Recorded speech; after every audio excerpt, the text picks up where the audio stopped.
ఈరోజు కార్యక్రమానికి మీకు స్వాగతం. సో మనం కూడా మన యొక్క వ్యాధుల్ని నివృత్తి చేసుకోవడానికి, మన డిస్టర్బ్ అయినటువంటి ప్రాణవాయువుని మళ్ళీ సమంగా చేయడానికి, మన యొక్క కణజాలంలో ఉండేటువంటి జీవన ప్రక్రియలు సజావుగా ఉండటానికి మనం కూడా ఫినిష్డ్ ప్రోటీన్ అనేది అయితే ఉంటుందో, అంటే సులువుగా జీర్ణమయ్యేది మనం తీసుకునేటువంటి మాంసకృతులు డైజెషన్ తర్వాత, ఆ తర్వాత అది ఇంటెస్టైన్లోకి వెళ్ళేసరికి మన 250 గ్రాములు మనం మాంసం తిన్నా అందులో 20% మాత్రమే ప్రోటీన్ ఉంటుంది. ఆ 250 గ్రాముల్లో 20% అంటే 50 గ్రాముల ప్రోటీనే ఉంటుంది. ఆ 50 గ్రాముల ప్రోటీన్లో కూడా డైజెషన్ అయ్యి, స్టమక్లో డైజెషన్ అయ్యి, ఆ తర్వాత నీ యొక్క ఇంటెస్టైన్లో, లివర్లో డైజెషన్ అయ్యి, ప్యాంక్రియాస్లో డైజెషన్ అయ్యి, లివర్లో డైజెషన్ అయ్యి, నీ ఇంటెస్టైన్లోకి వెళ్ళేసరికి అందులో ఒక 25% కూడా మిగలదు. ఆ 25 గ్రామ్స్లో కూడా మళ్ళీ అందులో లివర్లో పెప్టైడ్స్ కింద, డైపెప్టైడ్స్ కింద మారి, ఆ పెప్టైడ్స్ మళ్ళీ అమైనో యాసిడ్స్ కింద మారడానికి మళ్ళీ ఒక 25% పోతుంది. మళ్ళీ 12 గ్రామ్స్ 13 గ్రామ్స్ మిగిలిపోతుంది. ఆ 13 గ్రామ్స్ నీ శరీరానికి కావాల్సిందేమో, నీ వ్యాధి ఉన్నప్పుడు 3 గ్రాములు అవసరం, ఎలాంటి వ్యాధి లేనప్పుడు కనీసం 1.5 గ్రామ్ టు 1.5 గ్రామ్స్ మినిమం అవసరం. ఏదో 0.87 1 గ్రామ్ అంటాం కానీ సరిపోదు. నిజంగా కూడా 2 గ్రామ్స్ అవసరం అనుకోండి. అంటే నువ్వు 60 కిలోలు ఉన్నావు, నువ్వు 120 గ్రాములు కావాలి. కానీ దొరికింది ఎంతనయ్యా? 1/4 కిలో మాంసం తింటే దొరికింది ఎంత అంటే 10 గ్రాములు కూడా దొరకలేదు. అందుకే నీ శరీరం ఏం చేస్తుంది? శరీరాన్ని, మెటబాలిజాన్ని కట్ చేస్తుంది. ఎందుకంటే మనకి రేషన్ ఉంది, ఆహారం దినుసులు లేవు. గవర్నమెంట్ ఏం చేస్తుంది? అన్ని నిత్యావసర వస్తువులన్నింటినీ కట్ చేస్తుంది, రేషన్ విధిస్తుంది. నీకు 3 కిలో, నీకు ఇంత కిరోసినే ఇస్తాను, నీకు లీటర్ కిరోసినే ఇస్తాను, ఆ తర్వాత నీకు ఇంత పప్పే ఇస్తాను, ఆ తర్వాత ఇన్ని బియ్యమే ఇస్తాను. ఆ విధంగా విధించాల్సి వస్తుంది ప్రతి ఒక్కరికి కోట. ఎందుకని? ధాన్యం ఎప్పుడైతే సమృద్ధిగా ఉండవో, ఎప్పుడైతే నిత్యావసర పరిస్థితులు, అలాగే నీ కణజాలం కూడా. ఎప్పుడైతే ఉన్న ఆహారం, ఎప్పుడైతే ప్రోటీన్ ఎప్పుడైతే లిమిటెడ్గా ఇస్తామో, అప్పుడు నీ శరీరం కూడా దాన్ని మొత్తం ఉన్న కణాలన్నింటికీ కొంచెం కొంచెం పంచుతుంది. అందువల్ల ఏ కణము కూడా పూర్తిగా ఆరోగ్యం ఉండదు. అందువల్ల దాని యొక్క మెటబాలిజం అనేది తగ్గుతుంది. అందుకే నువ్వు తినేటువంటి ఆహారంలో పోషక పదార్థాలు, అది కూడా డైజెషన్ అయిన తర్వాత ఎంత లభ్యంలో ఉన్నాయనేటువంటి విషయమే నీకు అర్థం అవుతే, నువ్వు ఉదయం నుంచి సాయంత్రం వరకు ఎంతో శక్తివంతంగా ఉంటావు. నువ్వు శక్తి లేదు ఎందుకు? నీ కణజాలానికి కావాల్సినటువంటి ఆహారం నువ్వు ఇవ్వట్లేదు, అవునా? అందుకని ఇప్పుడు నీ ఇంటికి నాపరాళ్ళు తీసుకొచ్చి దాన్ని సిమెంట్ తయారు చేసుకోమని అంటే, సిమెంట్ తయారు చేసుకుని ఇల్లు కట్టుకోమనంటే అది నీ వల్ల అవుతుందా? కాదు. సిమెంట్ ఫ్యాక్టరీలో ఆ నాపరాళ్ళని వాళ్ళు ఏం చేస్తారు? సిమెంట్గా మార్చి, ఆ రసాయన ప్రక్రియలన్నింటినీ చేసి ఆ సిమెంట్గా మార్చి, ఆ సిమెంట్ని నువ్వు తెచ్చుకుంటే నువ్వు ఇల్లు కట్టుకోగలవు. అంతేగాని నాపరాళ్ళతో నువ్వు ఇల్లు కట్టుకుంటే సిమెంట్ లాగా ఉంటుందా? ఉండదు. అలాగే నీ కణజాలానికి కావాల్సినటువంటి సిమెంట్ ఏదైతే ఉంటుందో అవి అమైనో యాసిడ్స్ అని అంటాం. ఆ అమైనో యాసిడ్స్ అనేవి నువ్వు ఫినిష్డ్ ఫామ్లో ఇస్తే వెంటనే ఎనర్జీ వస్తుంది, నీ ఇల్లు గట్టిగా ఉంటుంది. అంతేగాని నేను మాంసం తింటాను, పప్పు తింటాను, నువ్వు కిలో పప్పు తిన్నా కూడా అందులో ఎంత ఉందో 7% కూడా లేదు, అవునా? 7% అంటే ఏంటి? 70 గ్రాములు కూడా లేదు. 70 గ్రాములు 70 గ్రామ్స్. ఆ 70 గ్రామ్స్లో ఎంత డైజెషన్ అవుతుంది? 50% కూడా డైజెషన్ కాదు, 30 గ్రామ్స్ కూడా డైజెషన్ కాదు.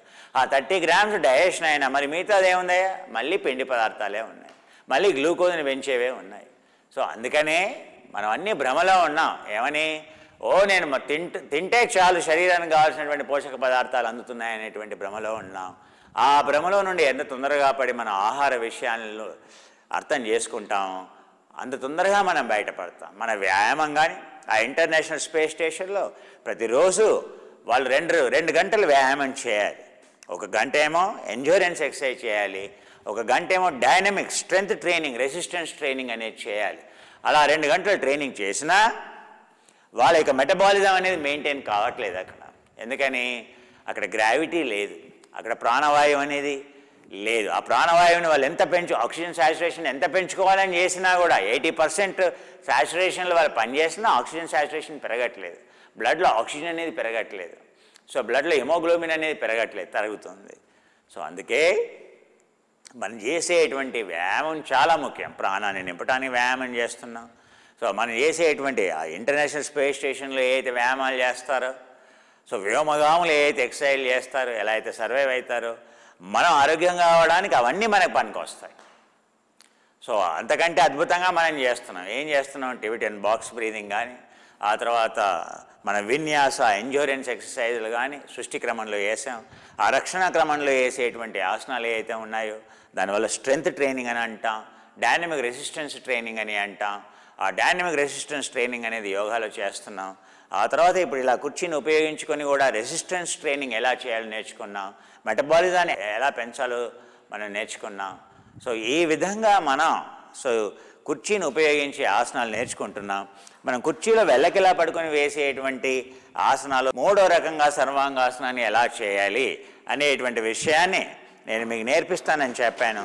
సో దాన్ని ఎలా చేయాలి? ఇలా కుర్చీని ఉంచి ఇలా కుర్చీ వెనక భాగానికి వెళ్ళి ఇలా మీరు పడుకొని చక్కగా ఇలా పడుకొని మీరు ఇలా కుర్చీని పట్టుకోవాలి. చక్కగా ఇలా పట్టుకొని ఏం చేయాలి? సో మీరు నెమ్మదిగా కొబ్బరి చెట్టు పైకి, తాటి చెట్టు పైకి ఎలాగైతే మన మిత్రులు ఎలాగైతే నడుముకి తాడు కట్టుకొని ఎలాగైతే సునాయాసంగా తాటి చెట్టు పైకి ఎలా ఎక్కుతారో అలాగే మనం కూడా సర్వాంగాసనం ఎలా చేయాలి అని అంటే ఇలా పట్టుకొని చూడండి, ఇలా పట్టుకొని నెమ్మదిగా ఇలా పైకి వెళ్ళి కాళ్ళని ఇలా లోపలికి వేసి చక్కగా మన నెమ్మదిగా నడుముని హాయిగా ఇలా ఉన్నామనుకోండి. మన 2 కుర్చీలు పెట్టాను. మీరు 2 కుర్చీలు అవసరంలా, సింగిల్ కుర్చీ చాలు. ఇలా పెట్టుకొని మొదలు ఇలా రిలాక్స్ కావాలి. ఎంతో హాయిగా ఉంటుంది, మోకాలు ఎంతో హాయిగా ఉంటుంది. ఈ విధంగా చూడండి, కావాలంటే ఇలా పెట్టుకోండి. ఇది మొదలు రిలాక్స్ కండి. మీ నడుముని ఇలా ప్రిపేర్ చేయాలి. మీ వెన్నెముకని ఇలా ప్రిపేర్ చేసి నెమ్మదిగా కాళ్ళని ఇలా పైకి ఉంచండి. ఇలా మోకాల్ని ఎడంగా ఉంచండి. ఎప్పుడైనా గుర్తుపెట్టుకోండి, సర్వాంగాసనంలో మోకాళ్ళు ఎడంగా ఉంటే మీ యొక్క ఫల్క్రం అనేది ఓపెన్ అవుతుంది. ఈ సాక్రమ్ మజిల్స్ అనేవి ఎప్పుడైతే ఫ్రీ అయిపోతాయో మొత్తం స్పైనల్ రూట్స్ అనేవి ఫ్రీ అయిపోతాయి. అప్పుడు మీ యొక్క ఎరెక్టార్ స్పైన్ అనేది ఫ్రీ అవుతుంది. అలాగే మీ యొక్క ట్రేపీజియస్ అనేది ఫ్రీ అవుతుంది. ఎరెక్టార్ స్పైన్ ఫ్రీ గానే పైన ఉండేటువంటి ట్రేపీజియస్ ఫ్రీ అవుతుంది. ట్రేపీజియస్ మైనర్, మీడియల్ అండ్ మేజర్ ఎప్పుడైతే ఫ్రీ అవుతుందో నెక్ ఆబ్లిక్ మజిల్స్ ఫ్రీ అవుతాయి. అప్పుడు మీకు మెడ పట్టుకోవడం అనేది ఉండదు. ఇప్పుడు ఎంత హాయిగా ఉందో చూసారు. ఎప్పుడు ఇలా మోకాలు దగ్గరగా ఉంచితే ప్రాబ్లం. ఇలా మోకాల్ని అలా ఎడంగా ఉంచాలి. ఇలా ఉంచి చక్కగా చూడండి, ఇలా దగ్గరగా జరుపుకోండి. నెమ్మదిగా మీ ఆసనాన్ని ఈ కుర్చీకి నెట్టుతూ చూడండి. హాయిగా కాళ్ళని ఇలా మరల్చి ఎంత హాయిగా ఉంది. అయిపోయిందండి, సర్వాంగాసనం వచ్చేసింది కదా. చక్కగా అవునా, మీ వెన్నెముక వచ్చేసింది. ఇంకా దగ్గరగా వెళ్ళండి, ఇంకా దగ్గరగా వెళ్ళండి, ఇంకా దగ్గరగా వెళ్ళండి. కావాలని ఇలా పట్టుకొని ఇంకా దగ్గరగా ఇలా వెళ్ళొచ్చు. ఇంకా చూడండి, ఇలా దగ్గరగా వెళ్ళొచ్చు, ఇలా దగ్గరగా వెళ్ళొచ్చు. చూసారుగా, ఇలా వెళ్ళొచ్చు. ఇలా నెమ్మది కాళ్ళని ఎత్తాం, ఏకపదం అంటాం. చూడండి, ఇలా కాళ్ళని వెనక్కి కూడా ఆనించుకోవచ్చు. మళ్ళీ ఇలా ఉంది. కావాలంటే కుర్చీని వెనక్కి జరుపుకొని కాళ్ళని వెనక్కి ఆనించుకోవచ్చు. మళ్ళీ ఇలా ముందుకు రావచ్చు. చూసారు కదా. మళ్ళీ ఇలా దగ్గరగా వెళ్ళి మళ్ళీ కాళ్ళని ఇలా ఉంచి ఫ్రీ చేస్తూ అవునా. పైకి లేపి శుభ్రంగాను హాయిగా నడుము ఇలా పైకి లేపి చక్కగా అలా ఉంచుతూ మళ్ళీ చక్కగా ఇలా ఉంచి మెడని ఇలా ఫ్రీ చేస్తూ కాళ్ళని ఫ్రీ చేస్తూ ఈ కాళ్ళని ఇలా పైకెత్తి మళ్ళీ ఈ కాళ్ళని ఇలా పైకెత్తి చక్కగా ఇలా పైకెత్తి నెమ్మదిగా ఇలా పైకెత్తి ఈ విధంగా మీరు ఏ ఆసనాన్నైనా పద్మాసనం చేయాలంటే ఇలా చక్కగా చేయొచ్చు. ఈ పాదాన్ని అలా ఉంచి ఈ పాదాన్ని నెట్టి నెమ్మదిగా ఇలా పద్మాసనాన్ని చేస్తూ నెమ్మదిగా ఈ పాదాన్ని కిందకి మళ్ళీ ఈ పాదాన్ని కిందకి నెమ్మదిగా కుర్చీని చూడండి, ఇలా కుర్చీని ఇలా ముందుకు నెడుతూ చూడండి, కుర్చీని ముందుకు నెడుతూ హాయిగా ఇలా పైకి లేపుతూ అవునా, మెడని ఇలా ఫ్రీ చేసుకుంటూ శుభ్రంగాను నెమ్మదిగా ఇలా ముందుకి హాయిగా మళ్ళీ వెనక్కి జరగండి. నెమ్మదిగా వెనక్కి రండి. నెమ్మదిగా కుర్చీని ఇలా పైకి అలా లేపండి. నెమ్మదిగా ఇలా కాళ్ళని ఫ్రీ చేస్తూ మీ యొక్క వీపుని ఇలా ఫ్రీ చేస్తూ అలాగే మనం ఒక కుర్చీని ఇలా వెనక్కి ఉంచి ఒకే కుర్చీలో మీరు చేయండి, 2 కుర్చీలు అవసరం లేదు. మనం ఈ కుర్చీని ఇలా ఉంచి ఈ కుర్చీని ఉపయోగించి చేసేటువంటి ఆసనాల్లో ఇంకొక ఆసనం ఏంటంటే హలాసనం మనం చేసాం. ఇవాళ కుర్చీలో కూర్చొని ఎలా చేసాం, కింద పడుకొని వెనక్కి ఇలా పడుకొని హలాసనాన్ని ఎలా చేయొచ్చో సో మనం చూద్దాం. ఇలా కుర్చీ కిందకి వెళ్ళి చక్కగా ఇలా వెళ్ళి ఇలా కుర్చీ వెనక భాగాన్ని ఇలా పట్టుకొని చూసారా, కాళ్ళని ఇలా పైకెత్తి నెమ్మదిగా వెనక ఉండేటువంటి కుర్చీలో ఈ కాళ్ళ గుండా ఇలా తీసుకొని నెమ్మదిగా చూడండి, ఇలా పైకి వెళ్ళి చూశారు కదా, ఇలా పైకి వెళ్ళి నెమ్మదిగా చూడండి, ఇలా పైకి పట్టుకొని నెమ్మదిగా పైకి ఇలా పైకి లేపుతూ మీ తలని పైకి లేపాలి, మళ్ళీ కిందకి దింపండి. హలాసనం ఎలా చేయాలో చూపిస్తున్నాం. నేల మీద చేయటం కష్టం, కానీ కుర్చీలో ఉపయోగించుకొని ఎలా చేయాలి, మళ్ళీ ఇలా పట్టుకోండి, చక్కగా లేపండి పైకి.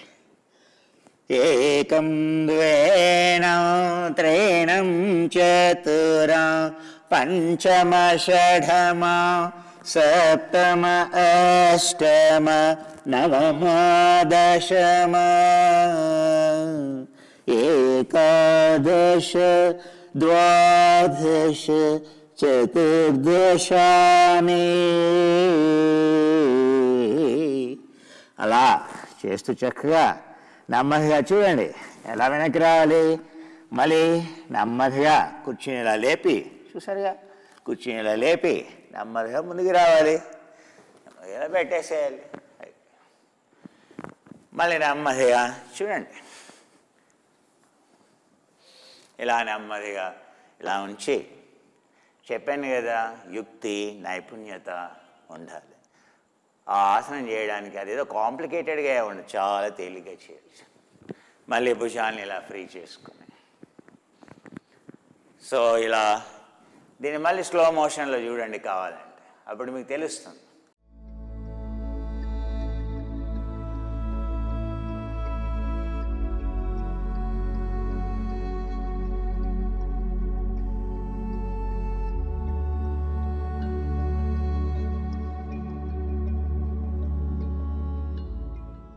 అవునా? సో ఆ విధంగా అంత తేలిగ్గా చేసుకునేటువంటి ఆసనం కుర్చీని ఉపయోగించుకొని ఏ విధంగా చేయొచ్చు. కుర్చీని ఇలా ఉంచి నెమ్మదిగా కుర్చీని ఇలా ఉంచి, అవునా? సో కుర్చీని చక్కగా ఇలా ఉంచి, కుర్చీని నెమ్మదిగా ఇలా ఉంచి హాయిగా, అవునా, కుర్చీలో నెమ్మదిగా చక్కగా ఇలా ఒరిగి కూర్చోవచ్చు. మీ ఇంట్లో కుర్చీని ఎన్ని విధాలుగా ఉపయోగించుకోవచ్చు. మీరు కని వినేటువంటి విధంగా చక్కగా ఉపయోగించుకోవచ్చు. దీనివల్ల నడుము ఇది గట్టిగా ఉంటుంది కనుక సో మీ వీపు సరి అవుతుంది, కండరాలు బలంగా అవుతాయి చక్కగాను. సో మెడకి బ్లడ్ సర్క్యులేషన్ పెరుగుతుంది. నెమ్మదిగా కాళ్ళని ఫ్రీగా ఉంచుకోవచ్చు. ఇలా హాయిగా పట్టుకొని సో మీరు కుర్చీని ఇన్ని విధాలుగా చక్కగా రిలాక్స్ కావచ్చు. నెమ్మదిగా అలా ముందుకు వెళ్ళి మళ్ళీ నెమ్మదిగా ఆ కుర్చీని ఇలా ముందుకి ఉంచి భుజాల్ని మళ్ళీ ముందుకి వెనక్కి నెమ్మదిగా ఆ కుర్చీని నెమ్మదిగా ఇలా పైకి ఉంచి నెమ్మదిగా ఫ్రీ చేస్తూ ఏ విధంగా కుర్చీని ఎలా ఉపయోగించుకోవాలి, కుర్చీలో ఏ విధంగా హలాసనం చేయాలి, కింద నుండి ఎలా చేయాలి, ఏ విధంగా సర్వాంగాసనం 3 విధాలుగా మనం కుర్చీని ఉపయోగించి ఎంత తేలిగ్గా చేయొచ్చు అనేటువంటి విషయాలన్నీ కూడా మనం నేర్చుకున్నాం.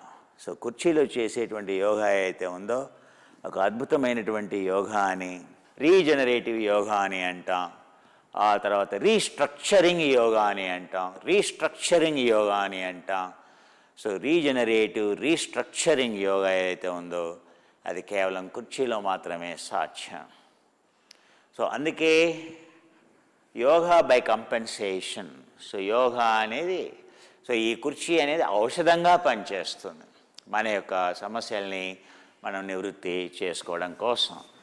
ఆ విధంగా మనం కుర్చీని ఉపయోగించుకొని చక్కగా ఏ విధంగా మెడని లోపలికి ఉంచి నెమ్మదిగా మెడని ఫ్రీ చేస్తూ నెమ్మదిగా చక్కగా నెమ్మదిగా ఇలా పట్టుకొని నెమ్మదిగా ముందుకు ఉంచి నెమ్మదిగా చేతుల్ని ఇలా నొక్కి మళ్ళీ కాళ్ళని ఇలా ఫ్రీ చేసుకుంటూ, చెప్పాను కదా ఇంట్లో సోఫా అనేది కిందికి ఉంటుంది, మోకాలు నొప్పి వస్తుంది. సోఫా వాడితే మోకాళ్ళ నొప్పులు వస్తాయి, అదే కుర్చీ వాడితే మోకాళ్ళ నొప్పులు పోతాయి. ఎందుకని? కుర్చీ హైట్ సోఫా హైట్ కంటే ఎక్కువ ఉంటుంది. అందుకే మనదంతా కుర్చీ సాంప్రదాయం, బల్ల సాంప్రదాయం. ఇంకా బల్ల అయితే దేనికంటే హైట్ ఎక్కువ ఉంటుంది, అది ఇంకా గొప్ప సాంప్రదాయం. సో అందుకే కుర్చీ అంటే ఉత్కటం, ఉత్కటం అంటే ఉత్కటాసన. సో కుర్చీలో కూర్చున్నారంటే ఉత్కటాసనంలో ఉన్నట్లే. దీన్ని ఏమంటాం? ఉత్కటాసనం అని అంటాం. సో ఇలా మీ యొక్క భుజాలని ముందుకి వెనక్కి ఇలా చక్కగా ఫ్రీ చేసుకొని, సో మనం ఇప్పటివరకు నేర్చుకున్నటువంటి కుర్చీలో చేసేటువంటి ఆసనాలు ఏవైతే ఉన్నాయో ఇవి మీరు చక్కగా ఆ యూట్యూబ్లో చూసుకుంటూ వాటిలలో ప్రావీణ్యత వచ్చేంతవరకు, అవి అర్థం అయ్యేంతవరకు మీరు సాధన చేస్తే మీ శరీరంలో ఎన్నో మార్పులు వస్తాయి. ప్రతిరోజు సాయంత్రం సో మీరు అలా ఆ యూట్యూబ్లో ఉండేటువంటి కుర్చీలో చేసేటువంటి యోగాని, కుర్చీలో కూర్చొని చేసే ఆసనాలు, నిల్చొని చేసేటువంటి ఆసనాలు, పడుకొని వేసేటువంటి ఆసనాలు, మ్యాట్ మీద బోర్లా పడుకొని వేసి చేసే ఆసనాలు, కుర్చీని ఉపయోగించి వెలకిలా పడుకొని వేసే ఆసనాలు, సర్వాంగాసనాలు, అందులో కవర్ కాని ఆసనం అంటూ లేదు. కుర్చీలో మన ఆసనాల్ని ఎంతో తేలిగ్గా అన్ని ఆసనాల్ని మనం చేయగలిగాం. మనం అన్ని ఆసనాలు కూడా ఎన్నో విధాలుగా మనం చేయటం నేర్చుకున్నాం. సో ఆ విధంగా కుర్చీని చక్కగా ఉపయోగించుకుంటూ మీరు ఆ శరీర దార్ఢ్యాన్ని పొందాలని ఆశిస్తూ, సో మరి మనం కుర్చీ యోగాని మనం ఈ విధంగా దాన్ని మీరు సాధన చేసి దాని యొక్క పూర్తి లాభాన్ని పొందండి. మీరు కనీసం ఒక 2 నెలలు ప్రాక్టీస్ చేస్తే మీ శరీరం అంతా ఓపెన్ అయిపోతుంది. సో మరి అప్పటి వరకు మరి మనం సెలవు తీసుకుందాం. Our colostrum collected within 8 hours. Within 8 hours, precisely 5 hours of parturition only, milk should be collected for containing highest amounts of, you can see here, lactoferrin, 100 here in 100 milligrams, IgA, immunoglobulins. You have to take colostrum. Your child needs, mother has to feed the child immunoglobulins. IgA, IgG 46, this is the highest level of IgG2, highest level of IgA it contains. It is a imported colostrum, let me tell you, imported colostrum. It is not domestic colostrum. Actually it is grass-fed free range colostrum of very high quality. We don't say that imported because there are a lot of restrictions over there, but it is a very high quality freeze-dried colostrum. There is no such a thing. So for your child, a mother can give blindly from the 0th day. Understood? It is like a more than a mother milking. We have added including probiotic in this further. Normally it should contain, but we lost, some loss will be there. So that BB536 strain it contains. That's what mother gives the child. Mother transfers microbiome to the child. So that microbiome is very expensive for your kind information. Almost like 500 pounds to 1000 pounds one strain. Many people think in the market what you get is a 20 billion. 20 billion doesn't work. Minimum 300 billion works. Bare minimum level is 220 billion. Anything less than that probiotic doesn't work. Remember 300 billion. 300 billion, that is the highest concentration a biotechnology company can produce. And at 300 billion, that species when you use it, it is how expensive? Almost $1,000 it will cost 1 kg. Understand? That's why just for the namesake you use the probiotic, nothing works. So that is 300 billion. So you check your probiotic, it is not 20 billion, 40 billion. It doesn't even work. If someone tells it works. So it contains that mother transfers 300 billion and more. So it contains that high strain.